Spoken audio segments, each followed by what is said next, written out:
Today we will be talking about apps for outdoor exploration. And this is the last webinar in our series for this year. We'll be starting up again come September.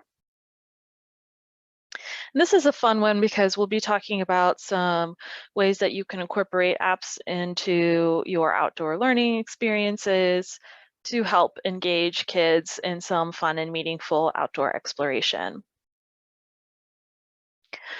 We're probably all pretty familiar with Zoom these days, but in case you've been using a different platform, I want to give you a quick introduction. Make sure that you are sending to everyone when we open the chat window. I generally recommend that you exit full screen mode so that you can dock the chat window to the side. You'll find the chat window by clicking on the speech bubble icon, and then where it says to, make sure that it says to everyone. So you'll want to click on that drop-down menu and select everyone. That way we can have conversations together, share resources with each other, and have a great time.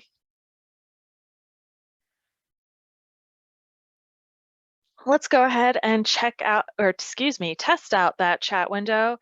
Why don't you go ahead and let us know where you're from and what your role as an educator is.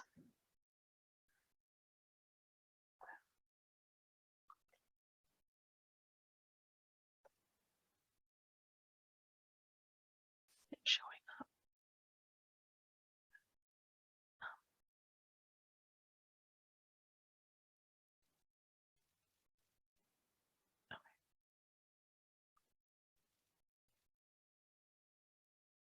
We have some fun different ranges. We've got middle school, agricultural, that's awesome. We've got 5th grade, teacher educators. Oh, Wilmington, Delaware, that's awesome. I'm from Hockessin, Delaware. Librarian, Madison Homeschool, awesome. What a great mix of folks.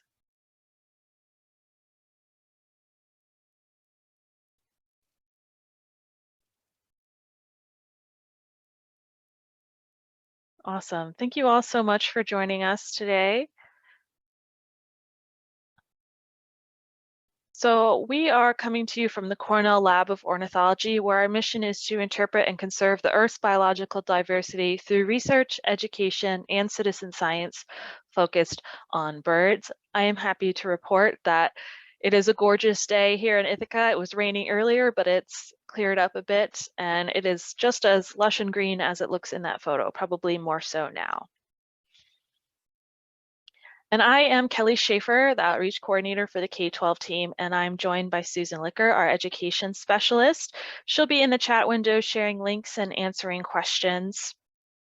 And our mission on the K-12 education team is to create innovative resources and deliver transformative trainings that empower educators to build young people's science skills through nature, citizen science, and inquiry.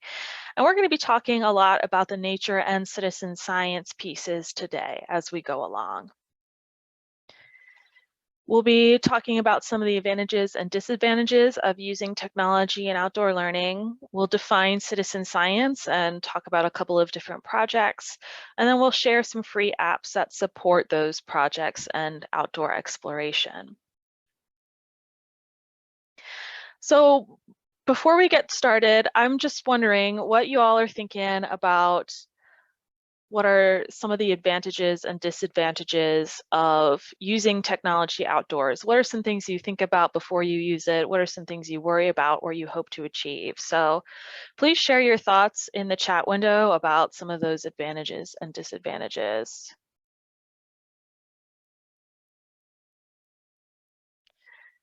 Debbie's saying quick ID of unknown species. Yeah, there's lots of great powerful ID apps out there. We'll be talking about 2 of them today.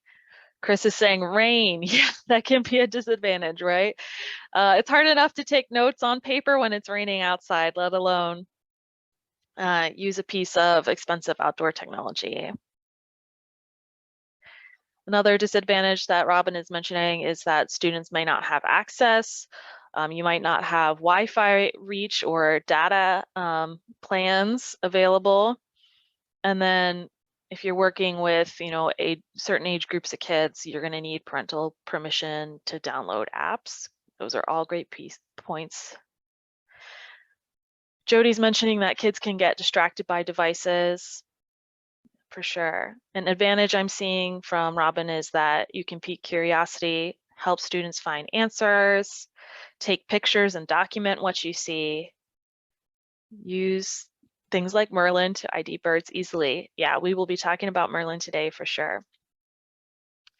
So yeah, what I'm seeing is that technology like apps on smartphones and smart devices provides us with instant access to information and can be fun and engaging. Some of the disadvantages are that access isn't always available either to the devices or to data plans or Wi-Fi, and there can be issues with distraction and getting apps.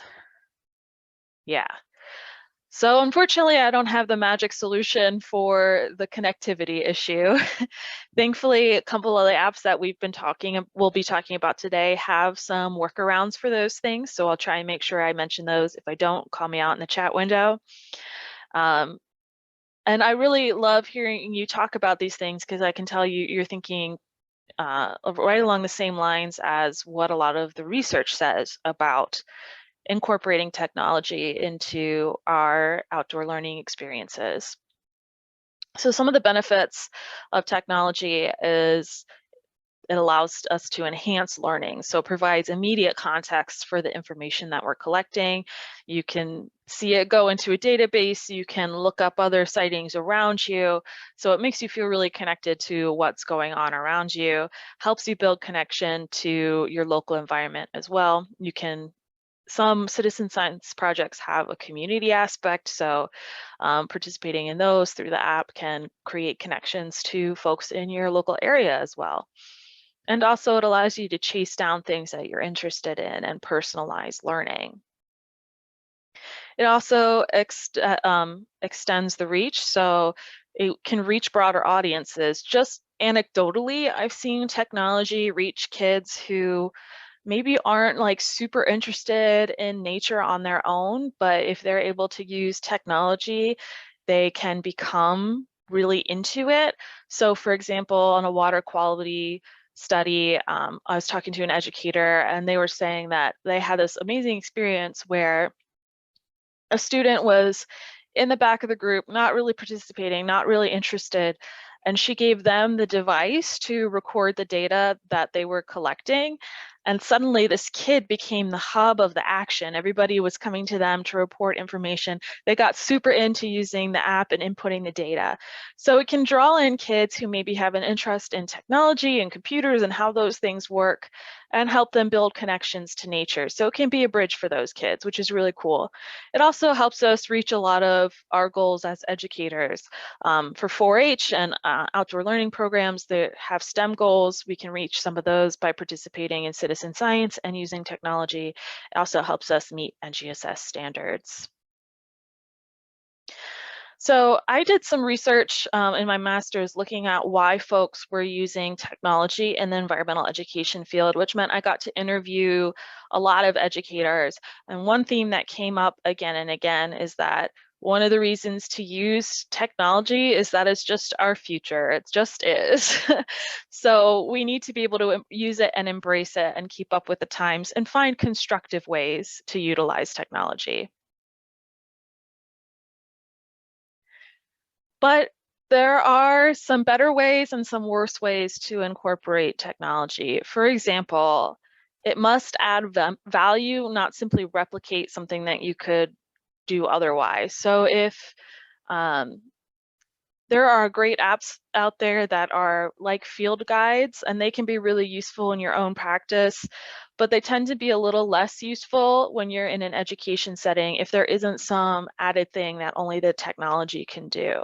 So if you could have a paper field guide out instead, sometimes that's actually better unless the technology is adding something. So like in Merlin, for example, we'll look at some ways that it enhances your experience by letting you sort birds, by doing sound ID and things like that.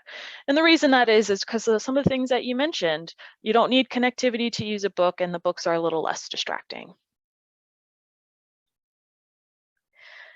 But technology can be used really incredibly effectively when we use it as a tool and not a replacement. So if we use it deliberately in a way that augments learning, it can really enhance the experience of students when they're outside exploring.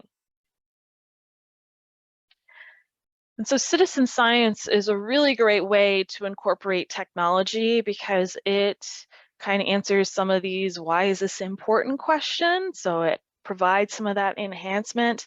So citizen science is when regular folks like you, me, and our students who aren't professional scientists go out and collect data and report those observations using basic scientific protocols to databases that scientists use to then answer real world questions. And I love this image here because it kind of shows the scope of citizen science. It can be all online, it can be all outdoors, it can be local, it can be global. You can work on projects that are as expansive as looking at the universe to projects that are as narrowed down and focused as looking at microbes. So this really spans all interests. And it's great for us as educators because it helps us meet those standards, as I mentioned earlier. It adds kind of that real world exciting piece that gets kids excited and engaged. It's an opportunity to study local animals and plants and build those connections. It can be relatively low cost. It can be really helpful to our communities and can really start kind of a passion for, or at least a lifelong interest in your local habitats.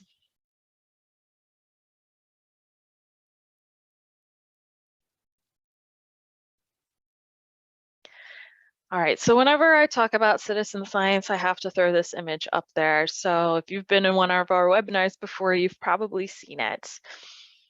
Just want to pause for a second and have you take a look at it and see what you think you're looking at. Feel free to share any thoughts you have in the chat window.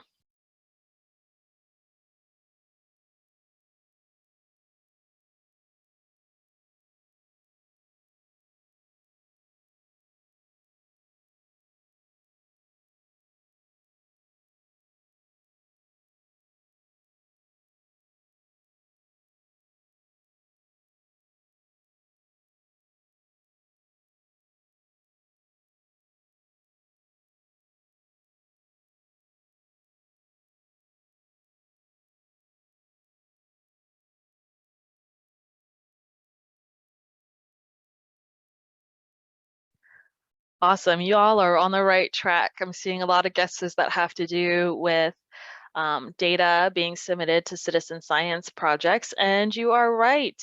Those of you who guessed eBird, you know, this is a map of submissions to the eBird database. So every point of light you see on this map is a submission from somebody who cares enough about birds to share that data with scientists through eBird. And that's really exciting because there's not really an underlying continental map here. The fact that you can see the shape of our world this well is really impressive and really powerful because that is a lot of data right there. So what that looks like by the numbers is more than 1 billion observations, more than 67.2 million checklists, from 782,000 participants reporting 10,624 species, which is 98, 99-ish% of all the birds in the world. So if you think about what it would take to replicate this data set by a group of scientists, it really isn't possible. A data set like this is only possible because citizen science is people-powered science. And if you are interested in diving into citizen science a little bit more and finding some projects that you can participate in, these are 2 resources that I highly recommend you check out. So citizenscience.org and scistarter.org. So scistarter is great because you can look up projects that are local to you or projects that are outside or inside, or you can sort also by the age group of the kids that you're working with or the subject matter that you're interested in. So if you're not particularly sparked by the projects that we're talking about today, but you love the idea of citizen science, check out SciStarter and see what's out there. And I'm sure you can find a project that is right for you. Today, we're going to be talking about 2 citizen science programs and the apps that work with them. So you'll notice the similarity between these 2 projects. They are eBird and iNaturalist. So eBird is a bird-focused citizen science project, and it is used for logging. It has 2 different apps associated with it. The eBird app is used for logging observations. The Merlin app is for bird identification. So you don't have to have them both to use eBird, but they certainly talk to each other and enhance the experience. So in eBird, if you're logging a species and you want to double check, you click on the species and it has a Merlin icon there, and you can open up the Merlin listing for that bird. So it's a cool way to like double check your observations and have that right there at your fingertips to help you identify birds. iNaturalist has a really similar setup where the iNaturalist app allows you to log sightings of any living thing that you observe out in nature. And the Seek app will help you identify that so that you can submit to iNaturalist. iNaturalist has a bit more of a community aspect when it comes to identification, which we'll talk about in a minute. Let's dive into eBird. Oh, before I do that, I do want to mention that we have a blog on our website that's all about apps for outdoor exploration, and it will go through the apps that I'm talking about today, but also highlights a couple other ones. One is Globe Observer, which has to do with weather, and then the other is a soil-related citizen science project. So definitely check that out. All right, eBird. eBird is a year-round citizen science project. Every bird counts is the motto behind eBird. So we want observations of a common bird that you see every day. That sort of information is super useful to a database like eBird. And it's really useful to have a year-round project like this because then you can use it whenever you are out with students, and it's really flexible in that way. I'm going to go ahead and let the experts at eBird tell you a little bit more about the project, and we're going to watch a quick little video that summarizes it really well.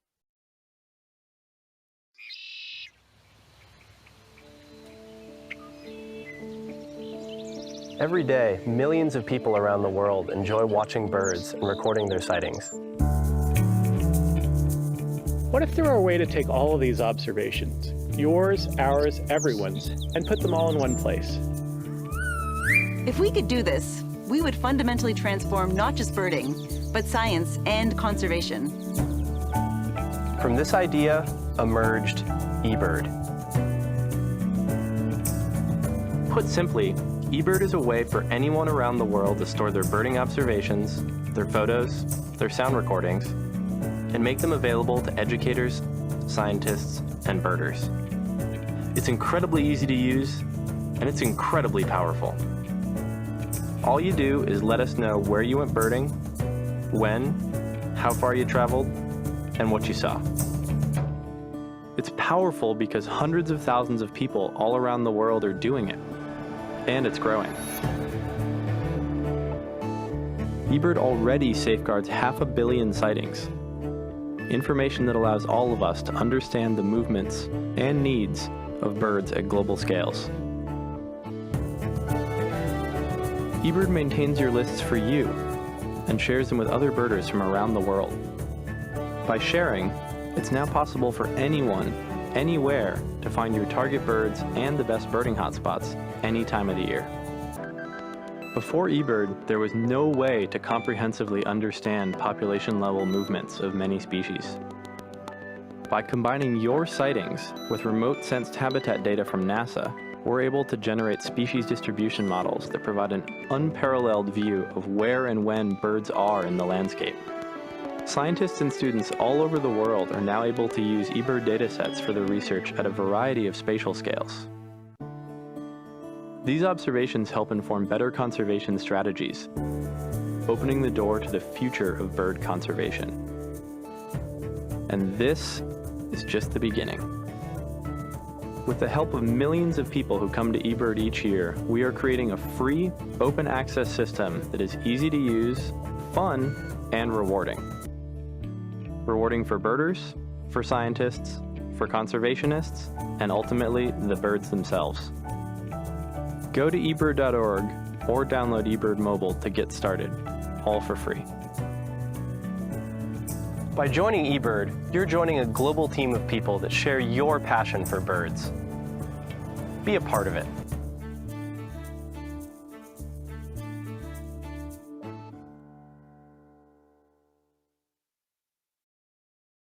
Awesome.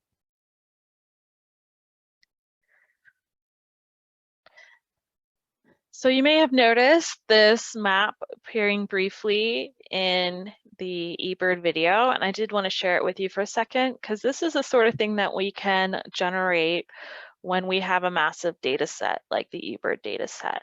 So why don't you take a second, look at this, we can watch it through a revolution or two, and share in the chat window some things that you notice and what you think might be represented on this map.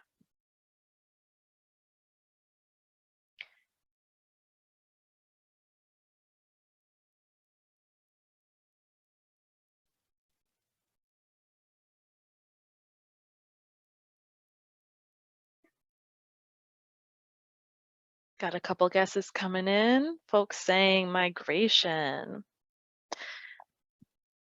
Yeah, absolutely. So looking at this, do you think we're looking at one species, multiple species? What do you think?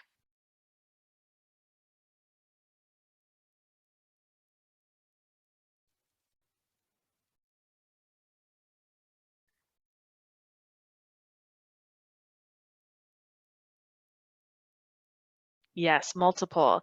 Yeah, so this awesome map is showing 118 different species.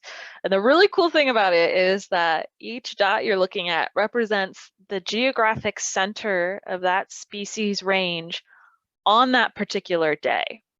So the fact that we can tell you what the center of a species range is on a particular day kind of blows my mind. It just shows how powerful this database is and how detailed the data that we get out of it is. And I love watching it because you can see sort of these flyways develop where different species are going across and migrating.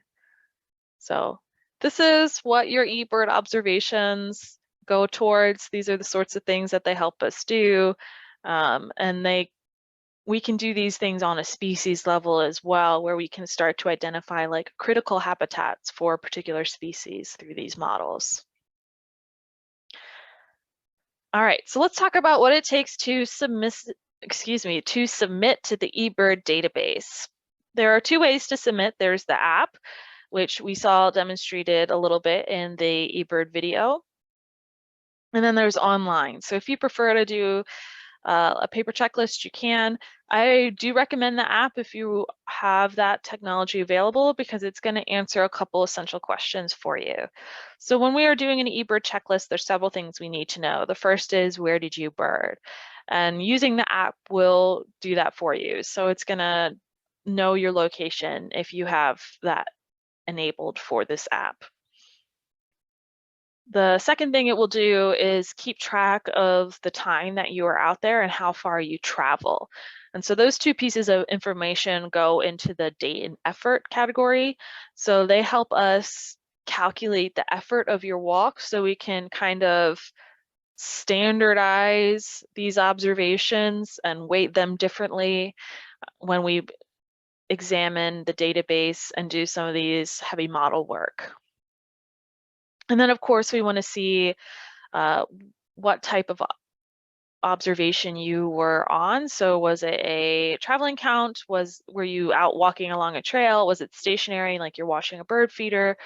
Or were you just happening to see a really cool bird fly by and you wanted to log it real quickly? eBird, that's an incidental checklist, and eBird treats those a little bit differently. And then we want to know what you saw and heard. So You can identify birds positively by their songs. And if you're able to do that, that is absolutely a type of observation that counts in eBird. And then the final thing you'll do is answer this question right here. It is you cannot submit a checklist unless you answer it in the eBird app. The app will stop you and make you answer this question. That's because it's a pretty important one, is that are you submitting a complete checklist of the birds you were able to identify? And yes or no is important here. So yes means that we can assume the other species were absent, and that lets us use those checklists for presence and absence data. No means like you saw European starlings, but man, you're sick of European starlings, so you didn't count them. Or I only wanted to log this really cool bird that I saw and I wasn't really paying attention to the others, like an incidental checklist. So one thing I want to highlight for you is that it's birds you were able to identify. So if you're pretty sure there's other birds out there, but you didn't get them, that's okay. As long as you are sharing what you were able to identify, that's very useful.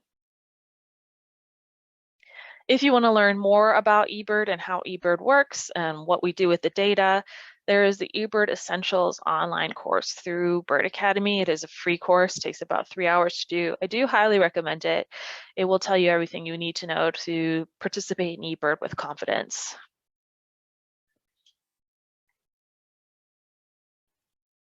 There's a question about eBirding anonymously. Yes, that is possible. There should be a help article on that. But yes, there is a way to eBird anonymously. I can't remember precisely how to do it off the top of my head, but Susan's going to check if there's an eBird help article on that, and we'll share it in the chat window. One thing I want to highlight for you if you're working with a group of kids is that eBird is not COPA compliant. So that means that you have to be 13 years or older to have an account. One of the ways we recommend to kind of work around this is creating a group account. So you would be the one kind of administering the account, but you would need to use a unique email and password that you wouldn't mind the kids accessing, and then they can submit through that. And then you would be the one dealing with any emails that come in.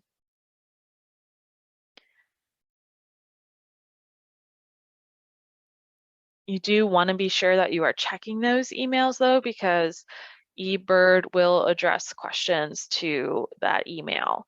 So if you have a personal account, it's great to share it with your personal account, the list that you're doing, so that you can keep on top of those emails because they usually go to both. All right, now let's jump into Merlin, which is the app I mentioned that complements eBird and helps with Bird ID. So I'm going to go ahead and try to demonstrate Merlin by sharing my phone screen with you. So let's see if we can make this work. So hopefully you're seeing my screen right now, and we'll see if we can get this to wake up. Okay. So hopefully you are seeing my desktop and then my phone screen over on the right-hand side. So we are going to practice identifying this bird in my background image. So I'm going to go ahead and open the Merlin app. There are 4 ways that you can use Merlin. You can use it in the way that we're about to, which is that big green Start Bird ID button. There's also Photo ID, Sound ID, and Explore Birds, and we'll touch briefly on all of those.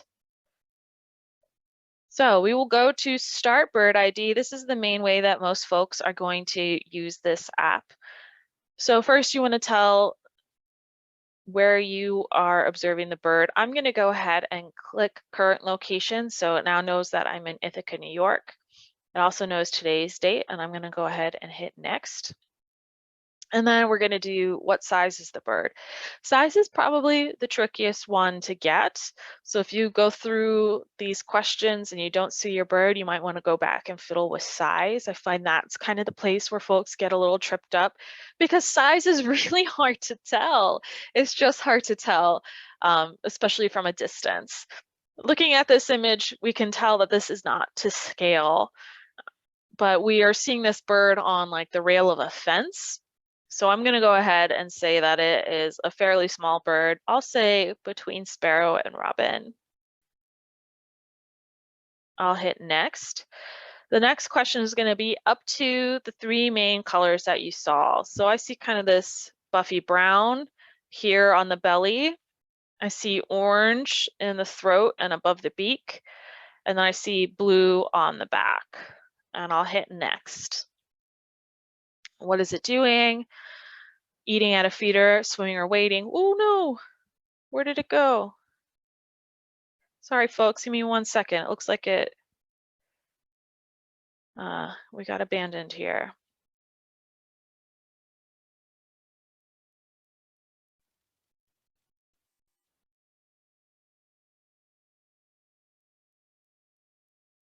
Okay.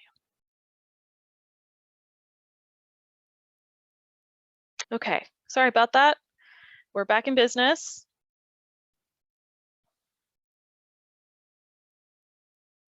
Just trying to get some things out of the way so we can see our bird again.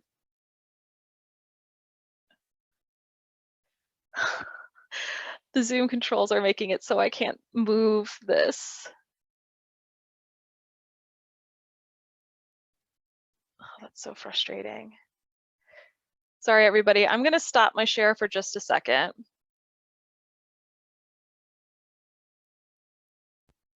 Okay.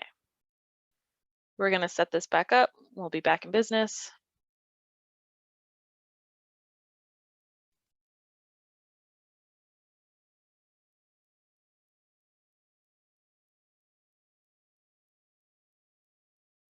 Okay, so hopefully you are now seeing my phone screen in addition. Okay, so where were we?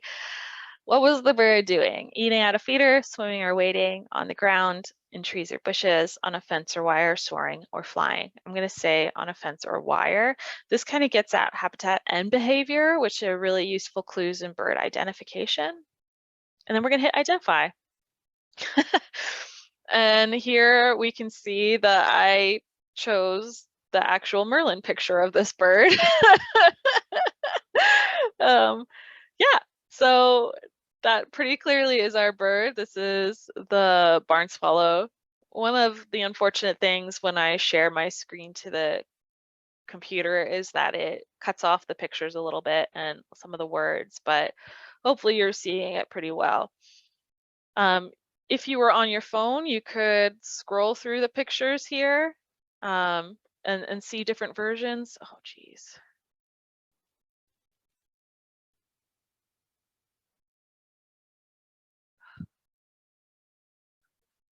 And see different versions.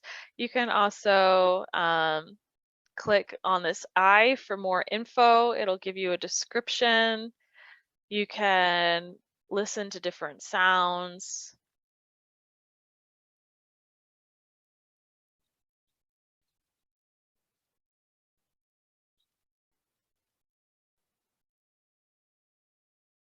I love it. They have this great chattery little song, and you can check out the range map.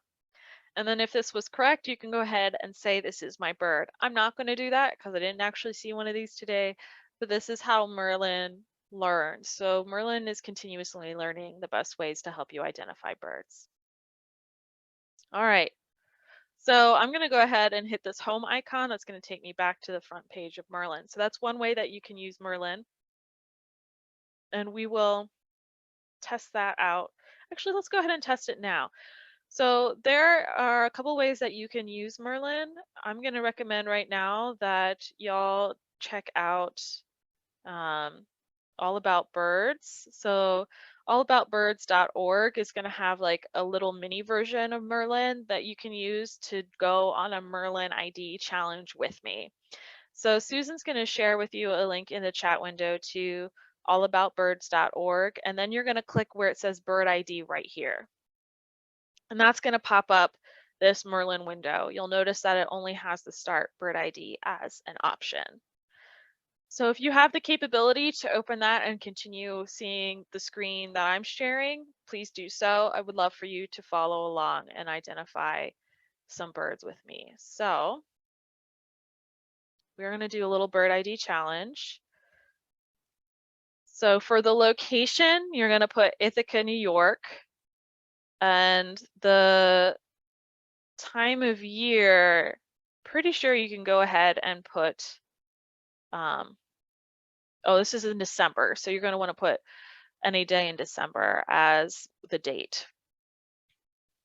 Once you have those 2 steps answered, you'll be ready to identify. So I'll give you a moment to do that, and then I'll go ahead and press play and see if you can identify a couple of birds from this video. Let me know if the chat window, if you're having any challenges accessing the link or finding the ID option.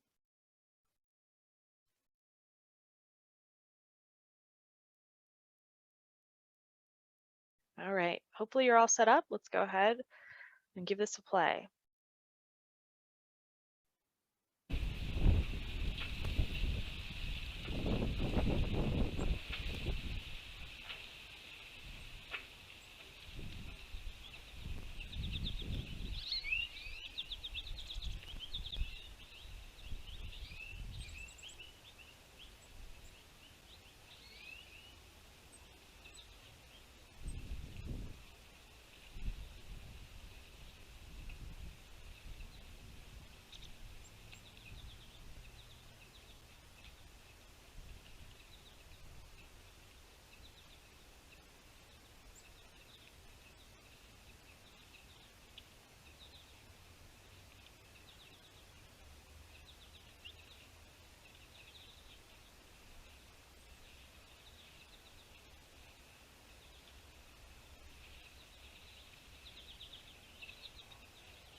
All right, gonna give you just another few seconds here.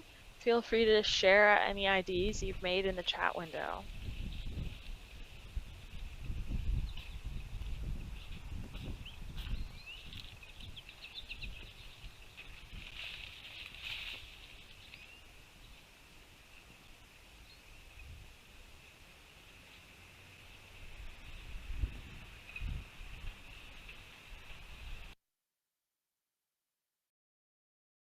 All right, how'd we do?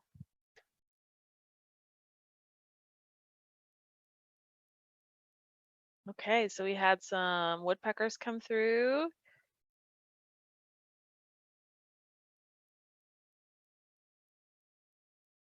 I definitely saw a downy woodpecker, an American goldfinch, a tufted titmouse, and a white-breasted nuthatch.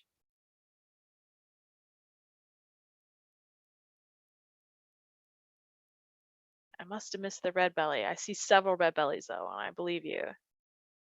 But the small woodpecker that was very black and white checker that we saw in the foreground was a downy woodpecker. Really hard to tell apart from the hairy. The beak size is going to be your big clue there. And there were definitely chickadees around. I could hear them. Yeah, I think a couple flitted through as well. Awesome. So hopefully you've got a little bit of a feel for Merlin. It helps to use it a couple times and get a feel for it. And practice with it before you're out using it with kids. So I definitely recommend getting used to it and answering the questions. Although kids are so good with this sort of technology that they tend to be very intuitive with these apps and pick it up very well and very quickly. All right, so the next thing I want to share with you is another aspect of Merlin, and it's how you can find your local birds. So I'm going to go back to showing you this screen here. Hopefully you can see it all right. It is going to have to stay kind of small like this because that's the best I can do. So we're going to go to Explore Birds. And again, the pictures are a little wonky just because I'm sharing it to my computer screen. You'd be able to see the full bird in the actual Merlin app. And then you're going to go to this drop down menu here. It'll look like a slider menu on iPhone. On Android, it should look like this. And if you click here, this is going to allow you to filter your birds. You can see that mine is currently filtered by the bird pack that I have installed. And then I'm going to change that to likely birds. This is where Merlin gets really cool for me. Like the ID questions are awesome and amazing. This is another thing that I'm just like is so cool.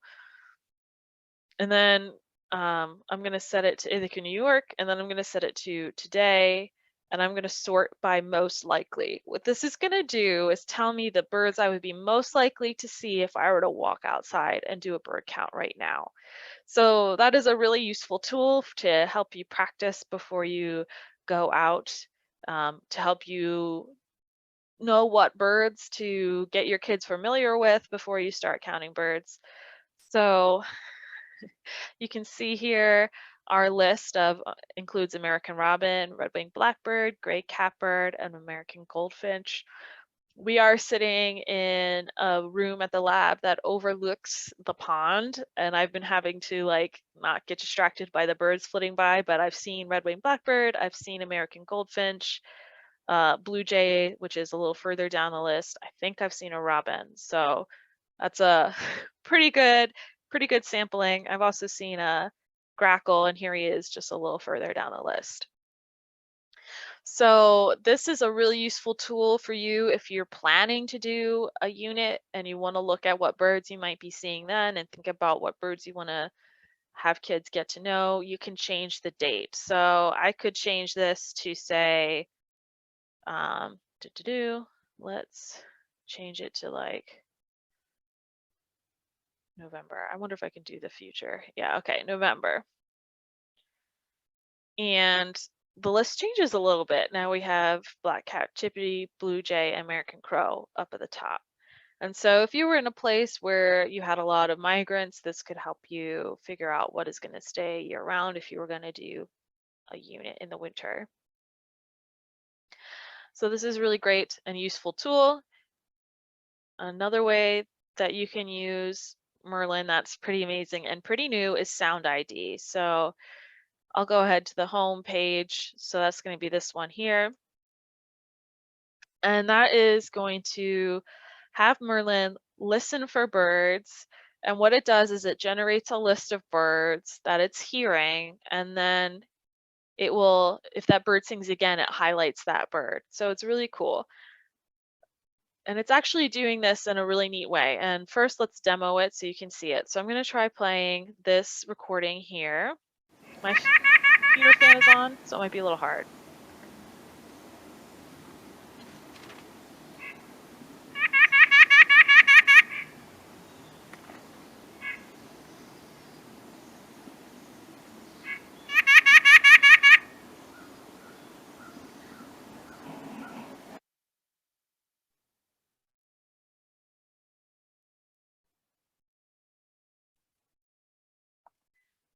I just realized that I had my headphones in for a headset, so it wasn't hearing it. So let's try it again. There it is.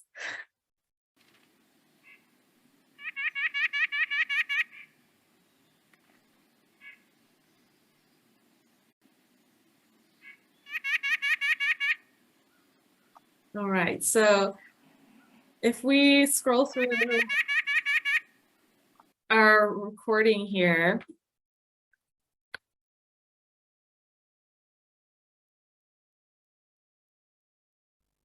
we should be able to find, I don't want where I talk, I want where we see there. So here you see a spectrogram. So this is a visual representation of the nuthatch's song. So that's actually what Merlin is identifying. It's not identifying the sound per se. So it's not listening to the sound and hearing the sound and identifying it. It is hearing the sound, generating a spectrogram, and looking at the spectrogram and matching it to different birds. So it's actually using this amazing computer visioning that it uses for photo ID, but taking it and using it for sound. So this can be a really useful tool if you're out there and there's this bird singing and you just don't know what it is. I've been testing it out recently because I'm decent at birding by ear, and so I like to compare what I hear to what Merlin is hearing. And I will say it's not always going to pick up on birds that are kind of far away, right? It helps to be pretty close to them. It helps if there's not a ton of ambient noise, like if it's super windy, it will struggle a little bit, but it does a really good job. Every once in a while, though, it will throw up something that is unusual, and it will have like a little red dot next to it if it's rare. I always recommend that you listen to the song and Merlin. Just click here and make sure, yeah, that sounds like something I was hearing. Just double check it before you use that as an ID to put into eBird. So that is Merlin. It is a really powerful app. This is a quick introduction. It's really super fun to play with. I definitely recommend just going out and trying the sound ID sometime. It is a blast. One note, if you haven't downloaded Merlin before and you're planning on using it with kids, be aware that it is a two-step download process. So you download the app, and then once you open the app, you'll be asked to download a bird pack. And that is going to be the birds of your region, for example. That gives Merlin some functionality without Wi-Fi access and without data plans. So it's really useful, but you want to make sure that you are somewhere with Wi-Fi when you download this, because it's going to be a decently sized download. Okay, cool. Let's get back to our lovely slides. So one of the ways that we use Merlin and that generated list of local likely birds is to do something fun like this. So I'm going to have Susan share a link to our blog, which is about making your own bird bingo card with Merlin. So it walks you through those steps that I went through to find your local birds. And then you can have kids draw them and create their own bird bingo card and then go out and play bingo. So it can be a super fun way to engage with Merlin and with birds. Let's talk about iNaturalist. iNaturalist is another really cool app and a really cool citizen science project. Here you can see they are tracking their numbers. I did just take this screenshot today. So they 102 million observations. So that's really amazing. Let's see. So when you visit iNaturalist, I'm going to go ahead and share that window with you. So when you open iNaturalist, if you are signed in, this is where you will go immediately. It'll show you like new activity on your observations. But if we go here to the observations tabs, you'll get kind of a better feel of what Merlin is like. So you can see all the observations that you've submitted, excuse me, Merlin, iNaturalist. You can see all the observations that you've submitted to iNaturalist. So here are my observations that I've made recently. Some are pretty recent, some are pretty old. And what's really cool about iNaturalist is that it has kind of a community function. So I'm not great at plants. I'm better at birds and amphibians and okay at insects. So I love iNaturalist and the Seek app because it helps me identify things. These top three were all identified using a combination of Seek and iNaturalist. So it's really helping me know things better. These observations here, the amphibians, were ones that I was able to identify on my own. So if I click on this one, you'll see some of what is needed to make an iNaturalist observation. So you can see you need a location, much like eBird. The more accurate, the better. If you are using the iNaturalist app to submit your observation, it's going to know where you are, so that makes it really easy and useful. It's going to record the time of your observation. I'm telling on myself a little bit, it was at 1:30 because that's when the amphibians were out on the first warm rainy night of spring, so I was out. And then here's where it gets cool. So this is your observation. You have a picture of the species for documentation. You have the name of the species, the where and the when. And then there's a community aspect to it. So iNaturalist is a place where you can share your observations. And if you're a researcher, you can come and check out the observations on things that you're interested in. And observations are going to be marked either just kind of a normal observation or a research grade observation. Research grade observations are, the ID is positive, and it's, you know, the location is good, so it's ready for somebody to use in a project. So if we scroll down here, we can see that there are some identifications. Here's the one that I gave it when I submitted it, and then there were 2 folks who agreed with that, so they added their IDs to this as well, which ended up making this I believe this is a research grade sighting. Let's see.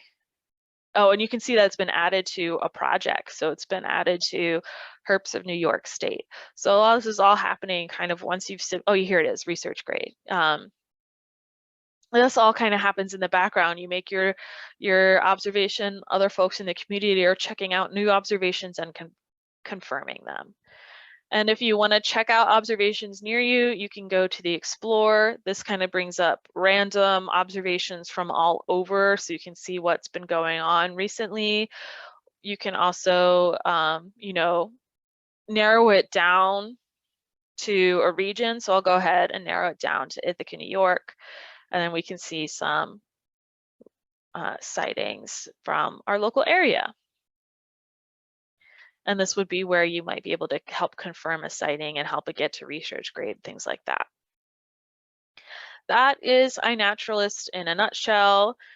Let's take a look at Seek. And for that, we're going to go back to my phone screen and we're going to try, oh geez. We're going to try to maybe move it in more towards the center. I can't see all the controls. So yeah, sorry, it's going to have to stay off to the side like that. We'll just have to keep looking at that barn swallow.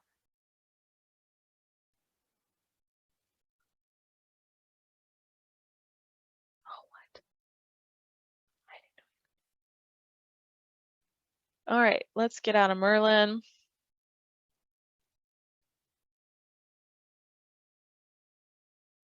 All right. We'll open my phone screen again. There we go. And we're going to check out Seek.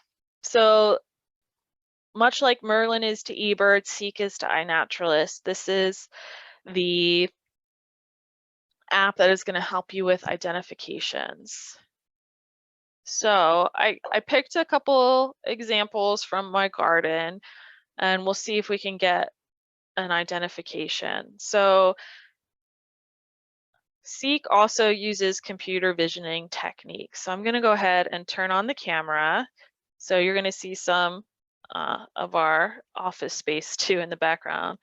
And then I'm going to go ahead and move my camera around this sample plant. Oh, it had it for a sec. Riverbank grape. So that's the species. So I could go ahead and take that picture. Let's try it. Okay, so it got it all the way to species, which is awesome. Did you see how it was going from grapevines? So that was the genus it got all the way to, and then it got it to species. Sometimes it's not going to get that far. So this is cool because once you make this observation in Seek, you can view the species and read a little bit about it. This is a cool way to learn if it's native or not. So it often will say that. Widely distributed across central and eastern Canada and the central and northeastern parts of the United States from Quebec to Texas. So that makes it sound like it is native. There it is, Native American climbing or trailing vine. Awesome, cool. And then if you wanted, I'm gonna go back to the other screen. You could then submit this to iNaturalist. So I have signed in to my iNaturalist account on Seek. So I can just hit this button and it will create a post to iNaturalist. It has the metadata of where I am and what the time is already. So basically I hit to post to iNaturalist and I'm done, which is pretty awesome. I'm not gonna do that because even though I picked this from, 100 yards away or whatever, it's obviously a picture taken inside and I don't want to mess with the data. Maybe I'll go snap a photo before I leave and submit it. So that would be how you do that. You can also do other creatures and critters. So I happened to find a friend. Thank you, Susan. When I was walking in today while it was raining, this little guy was out and about. And for like, oh, okay, so that got us to, this little guy was out on the grapevine. So you can see it's going between order, common land snails, family, helix snails, and then it got us as much as genus for a second. And so sometimes you got to move the camera around and see what you can do. He was so active earlier, we were afraid we were going to lose him, but I think he's taking a nap. Oh, he's poking his head out a little bit. Okay, genus Sapei. So then I could take a picture of this, even if it's just at that family or the genus. I could take, oh, here he comes. I could take a picture of that, submit it to iNaturalist. Oh wait, white lip snail. And then somebody in the community might know that identification. And so it could get it that last mile. So even if you can't identify like fully to species, doing a partial ID and letting the community help you get the rest of the way is a great way to go. So cool. All right, we're gonna leave this guy alone and put him back in his jar so he can get safely returned to his plant outside. Okay, cool. So that is a quick overview of Seek as well. Hopefully that gives you a good idea of some of the amazing and powerful identification apps that are out there to help you engage kids in observing the outdoors. I definitely recommend getting these apps and playing around with them. I love having them around. I often use them when I'm hiking. I'll look at something, I'll try and guess what I think it is. I'll pull out Seek and see if I'm close or if Seek can help me figure out something that I don't know at all. And it can be a really fun way just to tune into what's around you, because now you have the power to figure out what it is and help others, scientists, get more information about the world around us. I do want to point you to some more online resources that we have available. We pointed you towards the blogs that have complimentary materials. If you're interested in looking at more hands-on fun activities, our Cooped Up Kids is a really great resource for you. I won't go too much into it because we're pretty much at time. But another thing I recommend is this summer, if you're looking for like quick bite-sized ways to get kids outside and engaged, check out our Quest page. It has really simple ideas, low materials, ways to get kids just outside and having a little bit of fun, giving them a little bit of a challenge. There's also indoor quests if you have a rainy day. So definitely check that out. It's sorted it by featured quests, outdoor quests, and then indoor quests to help you find what you're looking for. All right, thank you so much for joining us on our last webinar of the season. I hope you had a good time and are excited to try out some citizen science apps. If you need a completion letter for this webinar, you can email us at k12lab@cornell.edu, and we'll send you along a PDF version. Also, please feel free to keep in touch if you have any questions. Thank you so much for joining us. I'm going to go ahead and stop my share and see if there are questions. Please feel free to put some questions in the chat window as well.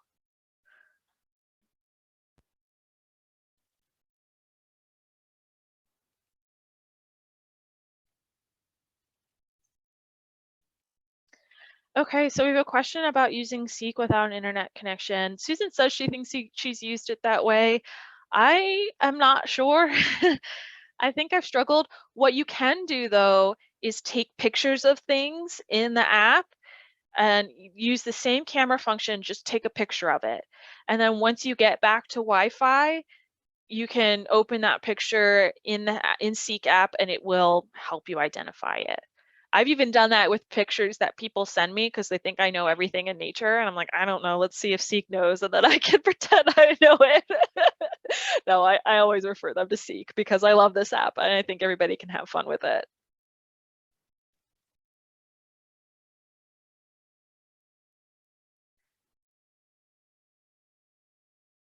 All right, folks, I'm going to go ahead and mute myself. We'll hang out for a couple more minutes if you have questions. Again, great to have you with us on the last webinar of this season. Hope we'll see you in September. Have a wonderful, wonderful summer.